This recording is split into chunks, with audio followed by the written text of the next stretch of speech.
Everyone. स्वागत है आप सभी का हमारे यूट्यूब चैनल सफलतागंज में। आई होप आप सब बहुत अच्छे होंगे, अपनी तैयारी भी बहुत अच्छे से कर रहे होंगे, डेली पढ़ रहे होंगे और डेली क्वेश्चंस को भी सॉल्व कर रहे होंगे। तो देखिए, हमारी घटना चक्र की सीरीज चल रही है जिसमें हम ज्योग्राफी के घटना चक्र को कवर कर रहे हैं करेंटली। इसमें हमने ऑलरेडी 7 टॉपिक्स को कवर कर लिया है। आज का जो हमारा टॉपिक है वो नेचुरल डिजास्टर के ऊपर है, यानी कि जो प्राकृतिक आपदाएं हैं, नेचुरल डिजास्टर्स हैं, उस टॉपिक को आज हम कवर करेंगे। इस एक सिंगल वीडियो में हम इस पूरे टॉपिक को कवर कर लेंगे और अपनी तैयारी को एक स्टेप और आगे ले जाएंगे। तो यस, सेशन को स्टार्ट करने से पहले अगर अभी तक आपने हमारे चैनल सफलतागंज को सब्सक्राइब नहीं किया है, जाएं और सबसे पहले हमारे चैनल सफलतागंज को सब्सक्राइब करें, सो दैट ऐसे ही इंपॉर्टेंट कंटेंट बनता रहे, आप तक पहुंचता रहे और आपकी हेल्प होती रहे। चलिए बिना किसी देरी के स्टार्ट करेंगे आज के अपने सेशन को, जो कि नेचुरल डिजास्टर्स के ऊपर है। पैटर्न हम सेम रखेंगे, थोड़ा सा नोट्स के इंपॉर्टेंट पॉइंट्स को देखेंगे, उसके बाद हम सीधे पीवाईक्यूज पर आ जाएंगे। देखिए, कई बार मैं आपको ये बात बता चुकी हूँ कि जो घटना चक्र है वो कोई स्टैंडर्ड बुक नहीं है। उसमें कई सारे स्टेट के पीसीएस लेवल के आए हुए क्वेश्चंस का एक कंपाइलेशन होता है, जो कि आपको हेल्प करता है आपके नेक्स्ट एग्जाम के लिए कि क्वेश्चन फ्रेमिंग कैसी होगी, क्वेश्चन का पैटर्न कैसे होगा, ये सब चीजें जानने में आपकी हेल्प करता है। तो चलिए स्टार्ट करेंगे सेशन को। देखिए कि जो नेचुरल डिजास्टर्स होते हैं, बेसिकली आपका जो प्राकृतिक परिवर्तन होते हैं, नेचुरल चेंजेस होते हैं, प्राकृतिक आपदाएं, उन्हें हम कहते हैं जो मानव पर दुष्प्रभाव डालते हैं। ऐसे प्राकृतिक परिवर्तन जो मानव पर दुष्प्रभाव डालते हैं उसे हम प्राकृतिक आपदाएं कहते हैं। इसमें आपका अर्थक्वेक यानी ज्वालामुखी आ जाता है, ज्वालामुखी विस्फोट और भूकंप आ जाता है, और वोल्केनो वोल्केनो इरप्शन आ जाता है, और आपका भूकंप आ जाता है, सागर कंप आ जाता है, और सूखा, आपका ड्रॉट हो जाता है, बाढ़, फ्लड आ जाता है, चक्रवात, साइक्लोन जिसे कहते हैं, मृदा अपरदन यानी सॉइल इरोजन होता है, अववहन यानी डिफ्लेशन होता है, पंख प्रवाह, हिम अवधाव यानी स्नो एवलांच होता है। ये सब प्राकृतिक आपदाओं के एग्जाम्पल हैं। ठीक है, इस तरीके की जो नेचुरल डिजास्टर्स होते हैं इस तरीके के होते हैं। राइट, इनमें से जो अधिकतर जो आपकी प्राकृतिक आपदाएं होती हैं वो नेचुरल पार्ट्स जो होती हैं, जो प्राकृतिक शक्तियां होती हैं उससे उत्पन्न होती हैं। लेकिन चूंकि आपको पता है कि हम अपनी सुविधाओं के लिए बहुत सारी ऐसी चीजें कर रहे हैं जिसका जो एडवर्स इफेक्ट है, जिसका जो नेगेटिव इफेक्ट है, वो किस पर जा रहा है, हमारी नेचर पे जा रहा है। हम बहुत ज्यादा व्हीकल्स को यूज कर रहे हैं जिसकी वजह से एयर पोल्यूशन हो रहा है। हम बहुत ज्यादा पानी को पोल्यूट कर रहे हैं, वाटर पोल्यूशन कर रहे हैं, हम बहुत ज्यादा नॉइस पोल्यूशन क्रिएट कर रहे हैं, जिसकी वजह से जो भी एक कारण होता है आपके नेचुरल चेंजेस का, जिसकी वजह से आपके जो नेचुरल डिजास्टर्स है वो आपके ओरिजिनेट होते हैं। राइट, तो देखिए, जो मानव के अवांछनीय क्रियाकलाप है, इसकी वजह से भी आपकी नेचुरल डिजास्टर्स ओरिजिनेट होते हैं। और जो चीजें मानव द्वारा निर्मित होती हैं उसको हम एंथ्रोपोजेनिक कहते हैं। क्या कहते हैं? एंथ्रोपोजेनिक कहते हैं। ठीक, मानव निर्मित चीजें, इसको एंथ्रोपोजेनिक कहते हैं। अब हिमालय पर्वत एक न्यू यंग फोल्डेड माउंटेन है, आपको पता है इसका निर्माण अभी पूरा नहीं हुआ है, अभी चल ही रहा है हिमालय का फॉर्मेशन। इसका कारण ये है कि जो हिमालय क्षेत्र की अभी भू संतुलन की स्थिति उत्पन्न नहीं हुई है, उसमें अभी एक तरीके का डिस्टर्बेंस है वो बना हुआ है। भारतीय प्लेट, आपको पता है इंडियन सब कॉन्टिनेंट की जो प्लेट है वो सीधे नॉर्थ की तरफ, यूरेशियन प्लेट की तरफ बढ़ती ही जा रही है। ठीक है, और गतिशील है। इस क्षेत्र में प्राय भूकंप आते रहते हैं। हिमालय का जो एरिया है वो बहुत ज्यादा ससेप्टेबल है आपके अर्थक्वेक के लिए। नॉर्थ वाले मैदान, इसमें कम शक्ति से भूकंप आते हैं, जैसे यूपी वाला रीजन है आपका, है ना, यूपी वाले में कम कम आते हैं। दक्षिण का पठार या जो सदर्न प्लेट्यू है वो अपेक्षाकृत अधिक स्थिर भूभाग है, फिर भी यहाँ न्यूनतम भूकंपों ने प्रायद्वीपीय भारत की स्थिरता पर प्रश्न चिन्ह लगा दिया है।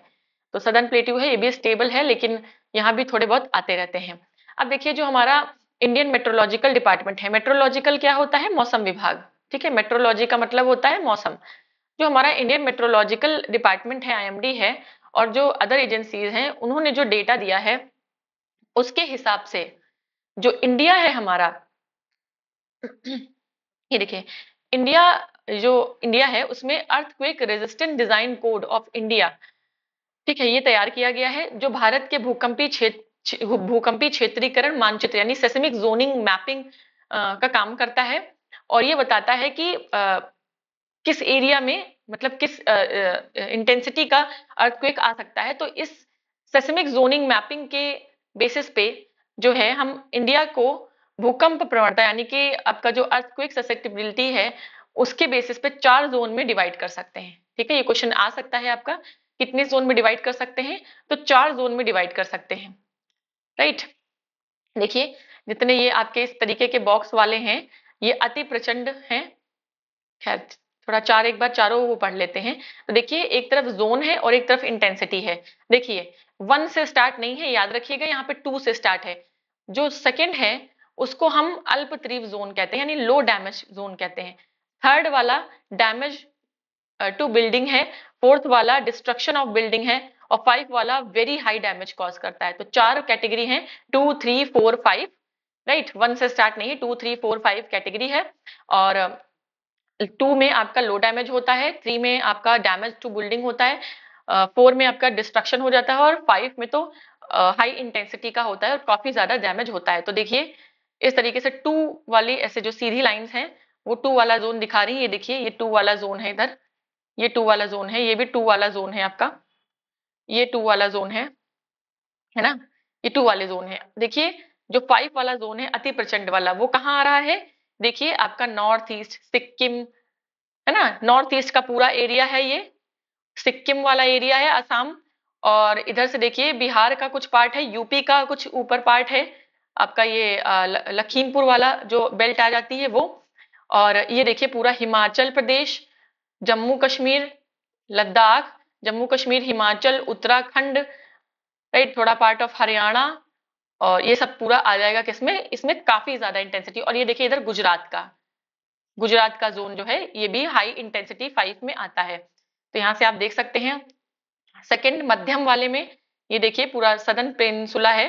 सदर्न पेनिनसुला काफी लो और मीडियम में आता है। ठीक है, लो और मीडियम में आएगा।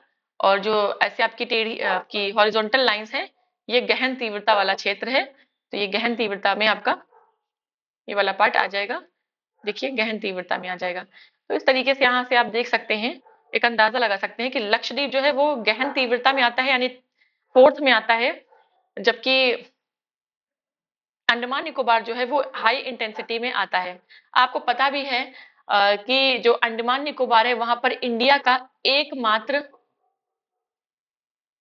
एकमात्र एक्टिव वॉल्केनो है, एक्टिव वॉल्केनो है, जिसका नाम है बैरन आइलैंड पे है, बैरन नाम है उसका। तो बैरन, राइट, ये आपको पता होगा। तो चलिए और आगे बढ़ेंगे थोड़ा। देखिए जोन 5 अब कैरेक्टरिस्टिक है कुछ जोन 5 की, जो हाई इंटेंसिटी वाला है जिसमें बहुत ज्यादा डैमेज होता है, वेरी हाई डैमेज। तो आईएस कोड के तहत इसका जो जोन फैक्टर है 0.36 है। ठीक है, तो 36% का एक क्षैतिज त्वरण अनुभूत हो सकता है, तो 0.36 है इसका। बस इतना याद रखना है। इसमें देश का कुल 10.9% भाग आता है। ठीक है, इसमें अंडमान निकोबार, गुजरात में कच्छ का रण और नॉर्थ ईस्ट का पूरा पार्ट, हिमालय का पार्ट, राइट। तो हमने भी देखा भी था। जोन 4 जो है उसमें जो है आपका 0.24 है, कोड के तहत 0.24 है। और दिल्ली, देश की राजधानी दिल्ली सहित भारतीय गंगा मैदान जो हमारा गैंगेटिक रीजन है, और बचा हुआ हिमालय का जो फुटहिल्स वाला पार्ट है, गुजरात का बचा हुआ थोड़ा ईस्टर्न पार्ट है, और महाराष्ट्र का कोयना और सिक्किम इसमें शामिल है। और इससे इन हमारे कंट्री का 17.3% हिस्सा प्रभावित होता है। नेक्स्ट है आपका जोन 3, थोड़ा और कम इसमें नुकसान होता है, इसका जो फैक्टर है वो 0.18 है।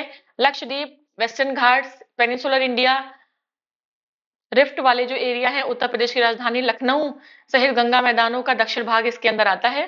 तो इससे हमारी कंट्री का 30.4% भाग जो है वो प्रभावित होता है।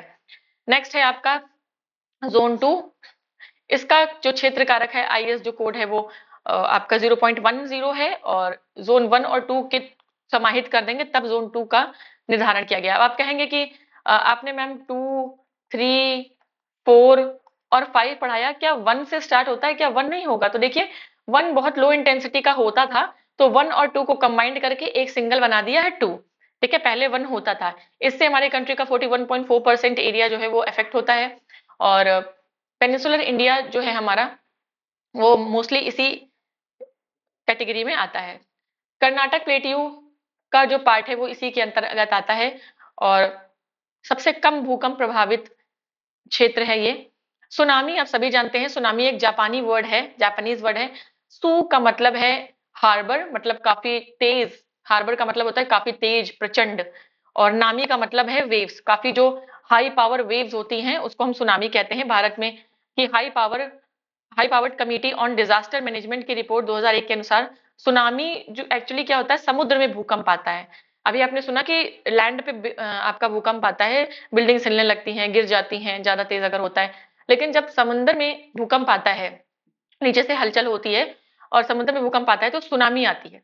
भूस्खलन और ज्वालामुखी उद्गार जैसी घटनाओं से पैदा होती है। समुद्र के अंदर जब आपका लैंडस्लाइड होती है या ज्वालामुखी उद्गार होता है या आपका भूकंप आता है तो सुनामी जैसी स्थिति पैदा होती है। और अधिकतर जो सुनामी है वो समुद्र आधार स्थल पर पाए जाते हैं, पर जो भूकंप आते हैं वो उससे पैदा होते हैं। सुनामी को बंदरगाह लहरें या भूकंपीय समुद्री लहरें भी हम कहते हैं। राइट, क्या कहते हैं? बंदरगाह लहरें या भूकंपीय समुद्री लहरें कह सकते हैं हम इन्हें। नेक्स्ट है आपका भारत में सुनामी वार्निंग सेंटर, यानी कि सुनामी कह सकते हैं आपका सुनामी अर्ली वार्निंग सेंटर जो है, Indian tsunami early warning centre, वो हैदराबाद में स्थापित है। 2005 में किया गया था क्योंकि 2004 में आप सभी को पता है सुनामी आई थी। 26 दिसंबर 2004 को हिंद महासागर जो इंडियन ओशन था वहां से सुनामी आई थी। जो कोरोमंडल कोस्ट था हमारा, आपको पता है कोरोमंडल तमिलनाडु साइड वाला ईस्टर्न कोस्ट है हमारा कोरोमंडल, वो बहुत ज्यादा इफेक्ट हुआ था। राइट, और इसका जो एक्सपेंशन है कोरोमंडल कोस्ट का, वो पेनिसुलर इंडिया के ईस्टर्न कोस्ट से लेकर नॉर्थ में फॉल्स डीवी पॉइंट से लेकर दक्षिण में कन्याकुमारी तक है। इंडियन मेट्रोलॉजिकल डिपार्टमेंट जो है हमारा, उसका हेडक्वार्टर न्यू दिल्ली में है। इसकी स्थापना 1875 में हुई थी और ये पृथ्वी विज्ञान मंत्रालय के अंतर्गत आता है। ठीक है, पृथ्वी विज्ञान मंत्रालय के अंतर्गत आता है। एंड भारतीय उष्णकटिबंधीय मौसम विज्ञान संस्थान और मौसम विज्ञान विभाग का उपनिदेशक स्तर का कार्यालय पुणे में है। Right, yes. उल्लेखनीय है कि भारतीय इंडियन मेट्रोलॉजिकल डिपार्टमेंट का जो पहले ऑफिस था वो कोलकाता में बना। उसके बाद 1905 में वो शिमला ट्रांसफर हुआ, 1928 में पुणे गया और लास्टली वो 1944 में दिल्ली में स्थानांतरित कर दिया गया और अभी वो दिल्ली में ही है। तो कोलकाता भी रहा, फिर 1905 में शिमला रहा, फिर 1928 में पुणे गया और 1944 से वो दिल्ली में है। देखिए, किसी नदी या तटीय भाग में उच्च जल स्तर की स्थिति को बाढ़ कहते हैं, जिसे भूमि का कुछ भाग जलमग्न हो जाता है। मानसून की अनिश्चितता और अनियमितता का दूसरा महत्वपूर्ण परिणाम बाढ़ों का आना है। केंद्रीय जल आयोग जो है हमारा, सेंट्रल वाटर कमीशन, उसने बाढ़ों की गणना के लिए बाढ़ पूर्वानुमान यानी फ्लड फोरकास्टिंग ऑर्गेनाइजेशन की स्थापना की है। इस संगठन ने 22 बाढ़ प्रभावित क्षेत्र राज्यों के लिए 3 और केंद्र शासित प्रदेशों में 328 स्टेशन को पॉइंट आउट किया है, जिसमें सर्वाधिक 44 स्टेशन उत्तर प्रदेश में है। उत्तर प्रदेश में बाढ़ प्रवण क्षेत्रों को उच्च बाढ़ प्रवण क्षेत्र, मध्यम और निम्न यानी कि हाई, मीडियम और लो, जो फ्लड इंटेंसिटी वाले एरिया है उसमें डिवाइड किया गया है। जो उच्च वाले हैं एरिया, उच्च बाढ़ जहां पर ज्यादा आने की संभावना है उत्तर प्रदेश में बाढ़, वो टोटल का 48% है। और इसमें बेसिकली आपका ईस्टर्न यूपी आता है। 22% आप राज्यों में 43 स्टेशन के साथ बिहार दूसरे स्थान पर आता है। और चक्रवाती तूफान या चक्रवात वायुमंडल में हवाओं के चक्राकार वायुपिंड होते हैं, आप सभी को पता है। और नॉर्दर्न हेमिस्फीयर में इनकी दिशा घड़ी की सुइयों के विपरीत होती है, यानी कि एंटी क्लॉक होती है। देखिए, जो साइक्लोन होते हैं नॉर्दर्न हेमिस्फीयर में अगर आते हैं तो वो एंटी क्लॉकवाइज होते हैं, और जबकि जब वो सदर्न हेमिस्फीयर में आते हैं तो वो क्लॉकवाइज होते हैं। ठीक है, ये याद रखिएगा। अब भारत में जो बंगाल की खाड़ी है और अब अरब सागर, दोनों को ही प्रभावित करते हैं चक्रवात। राइट, बंगाल की खाड़ी में अधिक ताप के कारण बने निम्न दाब से अधिक चक्रवात उत्पन्न होते हैं, क्योंकि टेम्परेचर ज्यादा है तो प्रेशर कम हो जाएगा, जिस वजह से ज्यादा यहाँ पर साइक्लोन बनते हैं। और यहाँ से उठने वाले चक्रवात घड़ी की सुइयों के विपरीत, क्योंकि नॉर्दर्न हेमिस्फीयर में है तो ऑब्वियस बात है एंटी क्लॉकवाइज होगा। और बंगाल की खाड़ी में के दक्षिण में उत्पन्न होने वाले चक्रवात जो साउथ में होते हैं, तमिलनाडु और श्रीलंका को जनवरी मार्च के बीच मध्य बंगाल की खाड़ी में उठने वाले चक्रवात आंध्र प्रदेश उड़ीसा को प्रभावित करते हैं। तो देखिए, जो साउथ में आपका बंगाल की खाड़ी के साउथ में बे ऑफ बंगाल के साउथ में जो साइक्लोन उठते हैं वो तमिलनाडु, श्रीलंका को अफेक्ट करते हैं, जबकि जो नॉर्थ जो सेंट्रल बंगाल की खाड़ी के सेंट्रल पार्ट में जो साइक्लोन उठते हैं वो उड़ीसा को और आंध्र प्रदेश को अफेक्ट करते हैं।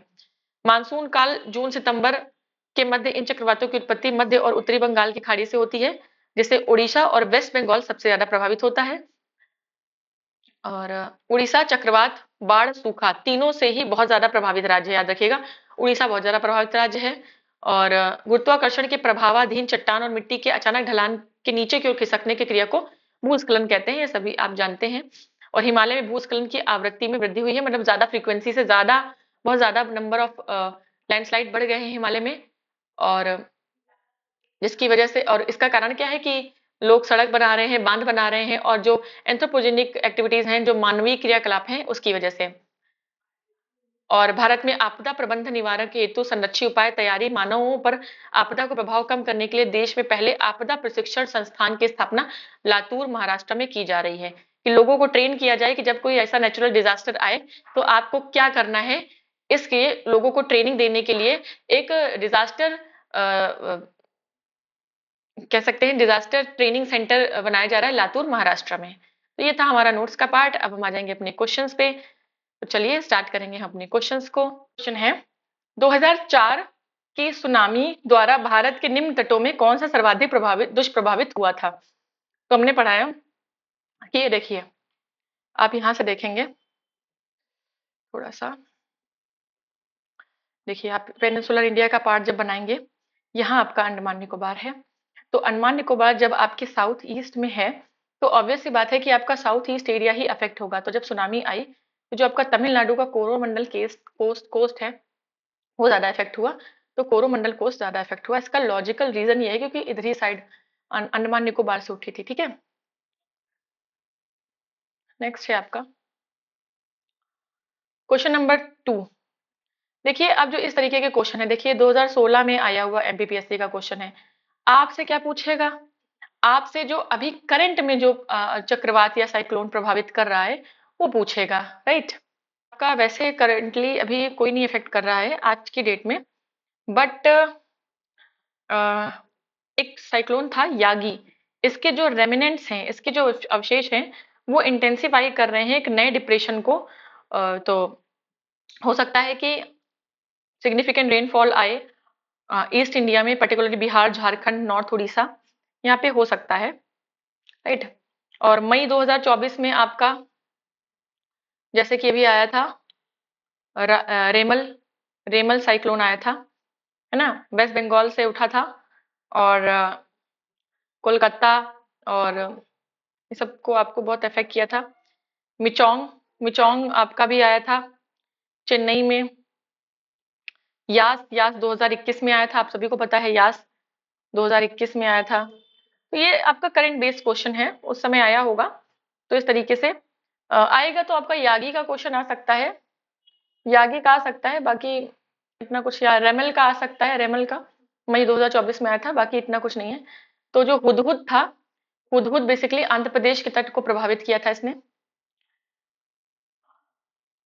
नेक्स्ट है, भारत में सुनामी वार्निंग सेंटर कहाँ है। तो देखिए हमने पढ़ा था हैदराबाद में, 2005 में इसकी स्थापना की गई थी क्योंकि 26 दिसंबर 2004 को सुनामी आई थी। नेक्स्ट है, भारतीय मौसम विज्ञान विभाग कहाँ है। देखिए अभी करंटली नई दिल्ली में है पूछ रहा है। सबसे पहले कहाँ बना था, सबसे पहले कोलकाता में, कोलकाता के बाद सॉरी सबसे पहले नहीं कोलकाता, फिर पुणे भी आया आपका, फिर दिल्ली आया, अ, कोई याद नहीं आ रहा मुझे बिल्कुल। अभी तो हमने पढ़ा था, इस कोलकाता में था, फिर शिमला, यस सिर्फ शिमला बीच में मिस हो रहा है। कोलकाता के बाद यहाँ शिमला, है ना, कोलकाता, फिर 1905 में शिमला, फिर पुणे, फिर करंटली भी न्यू दिल्ली में है। तो ये सीक्वेंस भी याद रखिएगा, हो सकता है इस सीक्वेंस से पूछ लिया जाए आपसे क्वेश्चन। नेक्स्ट है, एक तरफ प्राकृतिक आपदाएं, एक तरफ प्रदेश है, बताना है कि कौन से तरह की नेचुरल डिजास्टर से कौन सा प्रदेश आपका इफेक्ट होता है, ये हमें बताना है। देखिए तो बाढ़ आपको पता है, बाढ़ सबसे ज्यादा झारखंड और नॉर्थ उड़ीसा में आती है। भूकंप आपको पता है हिमालय का जो फुट हिल्स वाला एरिया है वहां पे आता है।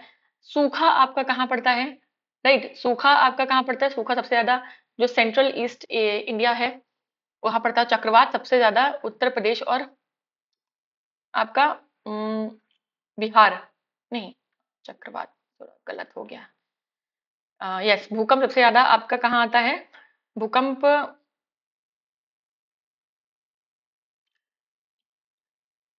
आपका फ्लड्स, सॉरी, फ्लड सबसे पहले आपका उत्तर प्रदेश बिहार के मैदान में आती है। ये सबसे ज्यादा बाढ़ यहाँ आती है। हमने भी पढ़ा कि सबसे ज्यादा केंद्र हाई मीडियम लो वाला उत्तर प्रदेश, फिर दूसरे नंबर पर बिहार में बनाया गया है। बाढ़ यहाँ हो गया।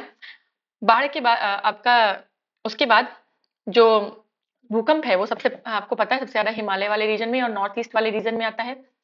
फिर कह रहा है कि सूखा, सूखा सबसे पहला सबसे ज्यादा कौन प्रभावित होता है? तो सेंट्रल ईस्टर्न इंडिया, मध्य पूर्वी इंडिया, भारत। और चक्रवात सबसे ज्यादा झारखंड और उत्तरी उड़ीसा में सबसे ज्यादा साइक्लोन आते हैं।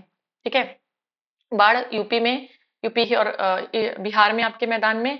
भूकंप हिमालय और नॉर्थ ईस्ट सिक्किम यहाँ सब ज्यादा आता है। और चक्रवात जो है वो उड़ीसा में सबसे ज्यादा आते हैं। इस तरीके से ये करेक्ट इसका मैच होगा। राइट, नेक्स्ट हम देखेंगे। नीचे दो स्टेटमेंट दिए गए हैं, असर्शन रीजन टाइप का क्वेश्चन है। देखिए असर्शन क्या कह रहा है कि हिमालय में भूस्खलन की आवृत्ति में वृद्धि हुई है। बिल्कुल, अभी हमने लास्ट नोट्स के लास्ट पार्ट में पढ़ा कि जो हिमालय है उस एरिया में आपका जो फ्रीक्वेंसी ऑफ लैंडस्लाइड है वो इंक्रीज हुई है। क्यों? रीजन दिया है कि हाल ही वर्षों में हिमालय में बड़े पैमाने पर खनन कार्य हुआ है। बताना है कि खनन कार्य हुआ है, ये सही है या नहीं। तो देखिए, हाँ, खनन मतलब रोड्स बनी हैं और वहां पर खुदाई हुई है जिसके लिए, और कुछ एंथ्रोपोजेनिक एक्टिविटीज भी हैं तो जिसकी वजह से आपका जो हिमालय में लैंडस्लाइड की फ्रीक्वेंसी इंक्रीज हुई है। बात बिल्कुल सही है, दोनों ही सही हैं और करेक्ट एक्सप्लेन कर रहा है असर्शन रीजन को। नेक्स्ट है, बंगाल के खाड़ी के तटवर्ती क्षेत्रों में चक्रवात क्यों अधिक आते हैं। बताना है कि क्यों ज्यादा ससेप्टेबल है बे ऑफ बंगाल।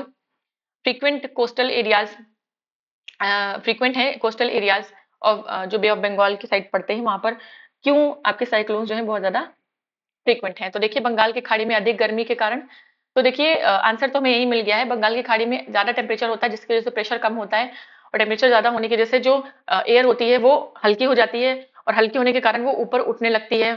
ठीक है, ये सब रीजन होते हैं। तो टेम्परेचर ज्यादा होता है, इस वजह से यहाँ पर ज्यादा ससेप्टेबल है ये साइक्लोन्स के लिए।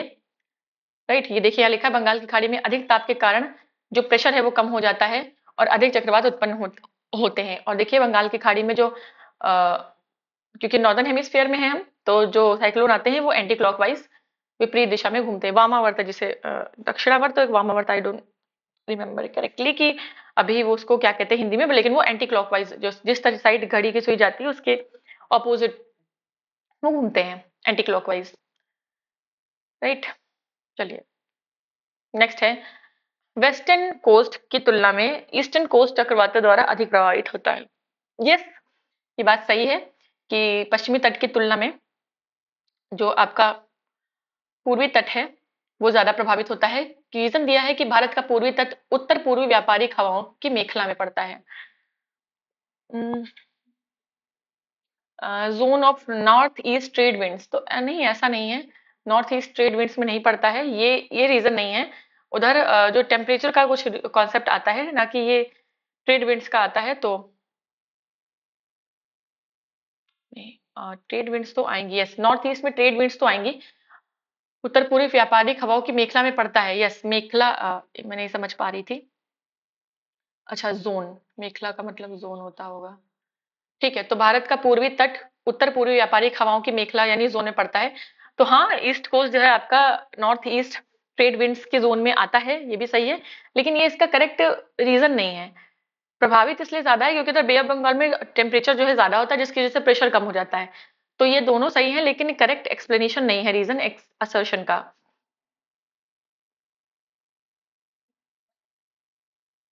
राइट, और देखिए बंगाल की खाड़ी में उठने वाले चक्रवात घड़ी की सुइयों के विपरीत दिशा में घूमने के कारण लगभग संपूर्ण तट को प्रभावित करते हैं। ठीक है, तो वो एंटी क्लॉकवाइज घूमते हैं, इसलिए वो ज्यादा इफेक्ट करते हैं। नेक्स्ट है महाराष्ट्र के कोयना क्षेत्र के निकट भविष्य में अधिक भूकंप प्रभावित होने की संभावना है, बताना है हमको। तो यस, हमने भी नोट्स में भी पढ़ा कि कोयना जो है वो प्रभावित हो रहा है। कोयना बांध एक पुराने भ्रंश तल पर अवस्थित है जो कोयना जलाशय में जल स्तर के परिवर्तन के साथ अधिक सक्रिय हो सकता है। यस, रीजन भी आपका बिल्कुल सही है, दोनों ही चीजें सही हैं। एक्सप्लेन भी उसको करेक्ट कर रहा है ये, तो ये आपका दोनों ही चीजें करेक्ट हो जाएंगी, में आपका ए ऑप्शन करेक्ट हो जाएगा। नेक्स्ट है आपका निम्नलिखित राज्यों में किसमें सर्वाधिक प्राकृतिक आपदाएं आती हैं, तो हमने पढ़ा है उड़ीसा में, चाहे साइक्लोन हो, चाहे अर्थक्वेक हो, चाहे फ्लड हो, सब चीजें बहुत ज्यादा आती हैं। नेक्स्ट है देश के पहले आपदा प्रबंधन प्रबंधन प्रशिक्षण संस्थान की स्थापना कहाँ की गई है, बताना है हमको कि जो डिजास्टर मैनेजमेंट ट्रेनिंग इंस्टीट्यूट है कंट्री का, वो कहाँ स्थापित किया गया है, तो हमने पढ़ा है अभी कि लातूर महाराष्ट्र में इसको स्थापित किया गया है। नेक्स्ट है भारत का निम्नलिखित में से कौन सा क्षेत्र उच्च तीव्रता की भूकंपीय मेखला में नहीं आता है, उस जोन में नहीं आता है, हाई इंटेंसिटी एकदम जो हाई वाला है। तो कच्छ आता है, हिमाचल प्रदेश आता है, उत्तराखंड भी आता है। हमने पढ़ा था कर्नाटका का जो प्लेट्यू है वो नहीं आता है, पेनिनसुलर पार्ट वैसे भी नहीं आता है हाई इंटेंसिटी में, ये पढ़ चुके हैं हम, राइट। देखिए नेक्स्ट है आपका, ओफो पूरा ही दे दिया। नेक्स्ट है भारत को कितने भूकंपीय जोखिम अंचलों में विभाजित किया गया है, बताना है कि सेस्मिक रिस्क जोन कितने हैं हमारे, तो सेस्मिक रिस्क जोन हमारे 4 हैं, हमने अभी पढ़ा था 2, 3, 4, 5। नेक्स्ट है निम्नलिखित में कौन सुमेलित नहीं है, बताना है। भुज, भुज 4 में आएगा, यस 4 में आएगा। भुज आपका जोन 5 में आएगा एक्चुअली, भुज 4 में नहीं आएगा, भुज जो है आपका 5 में आएगा, ठीक है 5 में, क्योंकि बहुत ज्यादा आता है ना। हैदराबाद आपका, हैदराबाद 1 जैसा कोई जोन है ही नहीं, तो ये भी गलत हो जाएगा। हैदराबाद तो 2 में आएगा, 1 जैसा कोई डिवीजन बनाया ही नहीं है, 1 और 2 को मिला दिया गया था। और श्रीनगर 5 में आएगा, श्रीनगर यस 5 में आएगा। चेन्नई आपका, चेन्नई 2 में नहीं आएगा, चेन्नई 3 में आएगा आपका, चेन्नई 3 में आएगा, ठीक है। तो मोर देन 1 इनकरेक्ट है, तो इस आंसर को नहीं बताया जा सकता है, ये क्वेश्चन आपका डिलीट हुआ था। नेक्स्ट है पिछले 2 दशकों में उत्तर भारतीय मैदानों में बाढ़ की फ्रीक्वेंसी यानी बाढ़ की बारंबारता यानी फ्रीक्वेंसी ऑफ फ्लड इंक्रीज हुई। फ्रीक्वेंसी पता है ना, नंबर रिपीटेड टाइम्स जो चीजें हो जाती है तो कहते हैं उसकी फ्रीक्वेंसी ज्यादा हो गई है, तो बढ़ गई है, ये हमें बताना है।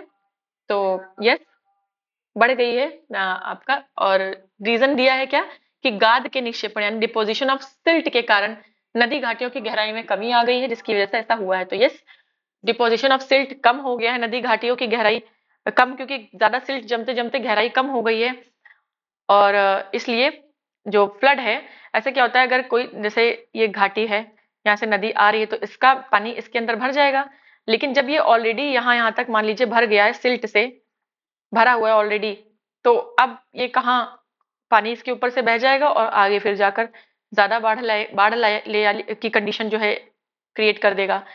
तो ये आपका सही है, ये ऑप्शन यहाँ पे। नेक्स्ट है भारत का सबसे अधिक बाढ़-ग्रस्त राज्य कौन सा है, तो बाढ़-ग्रस्त राज्य हमने पढ़ा था उत्तर प्रदेश, वैसे पढ़ा था यहाँ बिहार, क्योंकि 2000 का क्वेश्चन है सन, तो देख लेंगे। बिहार भारत का सर्वाधिक बाढ़-ग्रस्त राज्य है। लेकिन हमने बनाए तो उत्तर प्रदेश में ज्यादा है ना। चलिए इस क्वेश्चन के हिसाब से तो बिहार था भाई, बिहार है। नेक्स्ट है उत्तर प्रदेश के निम्न में से कौन सा क्षेत्र सर्वाधिक बाढ़ प्रभावित है, तो देखिए उत्तर प्रदेश का जो ईस्टर्न उत्तर प्रदेश है, ठीक, जो आगे जाके आपका कुशीनगर वाला एरिया जो उधर पड़ता है, वो ज्यादा प्रभावित है बाढ़ से। सबसे पहले वाला जो क्वेश्चन था बिहार वाला कि सबसे ज्यादा बाढ़ से प्रभावित उत्तर इंडिया का कौन सा स्टेट है, तो यस बिहार ही होगा। 76% जो है फ्लड यहाँ पर रहता है टोटल फ्लड का इंडिया के, तो बिल्कुल बिहार में ही होगा। नेक्स्ट है निम्नलिखित में से कौन सा कथन सही है, प्राकृतिक आपदाएं सर्वाधिक क्षति विकासशील देशों में करती हैं, सबसे ज्यादा जो क्षति है, जो डैमेज है, तो अब आप कहेंगे कि विकसित विकासशील देशों में क्या अंतर करती है, नहीं, आपदाएं अंतर नहीं करती हैं कि एक कंट्री डेवलप्ड है तो इसको कम नुकसान पहुंचाते हैं, एक डेवलपिंग है तो इसको ज्यादा नुकसान पहुंचाते हैं, ऐसा नहीं है। देखिए जो डेवलप्ड कंट्रीज हैं, जो विकसित देश हैं, उनके पास जो मेजर्स हैं, यानी जो कोई अगर डिजास्टर आया तो उससे लड़ने के लिए जो उनकी तैयारी है वो डेवलपिंग कंट्री से ज्यादा अच्छी होती है। इसलिए उनको वो ज्यादा नुकसान नहीं पहुंचा पाती है भाई, वो उनका सब कुछ बहुत डेवलप है, सारे उनके सिस्टम, सारा हर चीज अगर आ भी गई नेचुरल डिजास्टर तो उनकी हॉस्पिटल फैसिलिटी या जो रेस्क्यू ऑपरेशन है वो बहुत ज्यादा हाईली डेवलप्ड है। ठीक है, तो इसलिए वो उतना नुकसान नहीं पहुंचा पाती। और हमारे यहाँ क्या है कि सुविधाएं उतनी नहीं उपलब्ध है, इस वजह से हमारे यहाँ ज्यादा नुकसान करती हैं डेवलपिंग कंट्रीज में। तो यस, ये बात सही है। तो इसका रीजन मैंने आपको एक्सप्लेन किया है क्यों ऐसा है। नेचुरल डिजास्टर्स डिफरेंस नहीं करते हैं कि डेवलप में कम करेंगे हम नुकसान और डेवलपिंग में ज्यादा, वो उनकी तैयारी ज्यादा अच्छी होती है। नेक्स्ट है भोपाल गैस त्रासदी मानव निर्मित थी। यस, बिल्कुल इंसान की गलती थी, इसीलिए आपकी भोपाल गैस ट्रेजेडी हुई। 2 और 3 दिसंबर की रात को हुआ था। और आपका यूनियन कार्बाइड यूनियन कार्बाइड नाम की कंपनी थी और वहां पर MIC मिथाइल आइसोसाइनेट नाम की एक गैस लीक हो गई। अच्छा, गैस लीक तो ऐसे बहुत होती हैं, आप कहेंगे सब गैस से मर ही जाएंगे क्या? नहीं, एक्चुअली जो मिथाइल आइसोसाइनेट है वो कंपैरेटिवली एक हैवी गैस है। अगर ये लाइट गैस होती तो ऊपर एटमॉस्फेयर में चली जाती, ठीक है, तो इतना नुकसान नहीं होता, लोग इतना ज्यादा डेथ नहीं होती। और यस 1984 83 या 84 आप देख लीजिएगा, ऐसा ही कुछ, हाँ 84 ही है। हाँ 84 1984 में हुआ था, 2 और 3 दिसंबर की रात में हुआ था 1984 में। तो आपका यूनियन कार्बाइड कंपनी का नाम था और मिथाइल आइसोसाइनेट गैस लीक हुई थी। ये गैस बहुत हैवी थी, इसलिए ये एटमॉस्फेयर में हाइट पे नहीं जा पा रही थी, इसलिए लोग जो है सांस नहीं ले पा रहे थे और फिर उनकी डेथ हो जा रही थी। तो ये रीजन था, क्योंकि गैस बहुत हैवी थी। नेक्स्ट है भारत आपदा युक्त देश है। तो आपदा, डिजास्टर फ्री, आपदा मुक्त होना चाहिए। आपदा युक्त क्या होता है? आपदा क्योंकि 3 ही ऑप्शन है। अच्छा चलिए, मैंग्रोव चक्रवातों का प्रभाव कम करते हैं। तो यस, मैंग्रोव जो है वो चक्रवातों का प्रभाव कम करते हैं, ये बात सही है। और देखिए यहाँ पे आपदा युक्त 1 2 4 तो सही है हमारा, लेकिन 3 का कहीं लॉजिक यहाँ पे या तो मुक्त हो, आपदा मुक्त, तो ये आपका गलत हो जाएगा, क्योंकि आपदा मुक्त तो नहीं है, हमारे यहाँ आपदाएं आती हैं। तो फिर उस हिसाब से हमारा 1 2 4 सही हो जाएगा, क्योंकि ये तो हमारे कंफर्म सही है। तो देखिए यहाँ पर स्टार मार्क है, या तो फिर ऑल ऑफ दी अबव होता। आपदा युक्त देश है, अगर यहाँ पे युक्त है तो ये सही है, अगर मुक्त है तो गलत है। तो ये आप देख लीजिए, अगर ऐसा कुछ क्वेश्चन आ जाएगा तो आप इसको कर ले जाएंगे। नेक्स्ट है सूची ए को सूची 2 से मिलाना है। प्राकृतिक आपदा और प्रभावित क्षेत्र, बाढ़ से सबसे ज्यादा कौन? उत्तर प्रदेश और बिहार के मैदान। देखिए इससे पहले भी हमने ये क्वेश्चन किया था और ये क्वेश्चन फिर से रिपीट हो गया है ना। बाढ़ सबसे ज्यादा उत्तर प्रदेश बिहार के मैदान, भूकंप हिमालय, सूखा आपके मध्य आपका वेस्ट और सेंट्रल इंडिया, और सुनामी आपका भारत का साउथ कोस्ट जो है वो सुनामी से प्रभावित होता है। इस तरीके से ये होते हैं रिपीट क्वेश्चंस, ऐसा नहीं है कि नहीं होते हैं।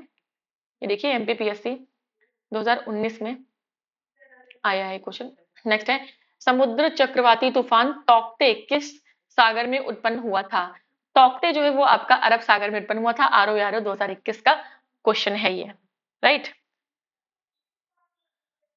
और 2021 में गुजरात के तट से टकराया था। देखिए 2021 इसमें करंट का ही क्वेश्चन पूछा जाता है, साइक्लोन वगैरह आपसे करंट का ही पूछा जाएगा। नेक्स्ट है मई के महीने में उष्ण कटिबंधीय चक्रवात का क्या कारण है? मई के महीने में जो आपका उष्ण कटिबंधीय चक्रवात आता है उसका क्या कारण होता है? तो देखिए बंगाल की खाड़ी का चक्रवात, वेस्टर्न डिस्टर्बेंस, स्थानीय तापांतर या उत्तर पूर्वी हवाएं। तो आपको पता है चक्रवात का मेन जो कारण है वो टेम्परेचर, लोकल टेम्परेचर वेरिएशन, ठीक है, टेम्परेचर वेरिएशन की वजह से ही चक्रवात उत्पन्न होते हैं। तो ये आपका करेक्ट हो जाएगा। नेक्स्ट 22 नंबर क्वेश्चन है हाल में समाचारों में चर्चित ओखी क्या था? अब देखिए ये भी 2017 में है और 17 का ही क्वेश्चन है। तो अगेन ओखी जो है आपका वो क्या था? ओखी आपका एक चक्रवाती तूफान था जो नवंबर 2017 में भारत के तट से टकराया था। ठीक, तो करंट में अगर कोई चक्रवात है या पिछले 1-2 साल में जो चक्रवात आया था, या अगर इंडियन मेट्रोलॉजिकल डिपार्टमेंट का कोई ऐसा अनुमान है कि अगले 1-2 साल में कोई चक्रवात आने वाला है, तो उसको आप एक बार देख लीजिए, नजर डाल लीजिए। बाकी मुझे नहीं लगता कि कुछ ऐसा खास जरूरत है।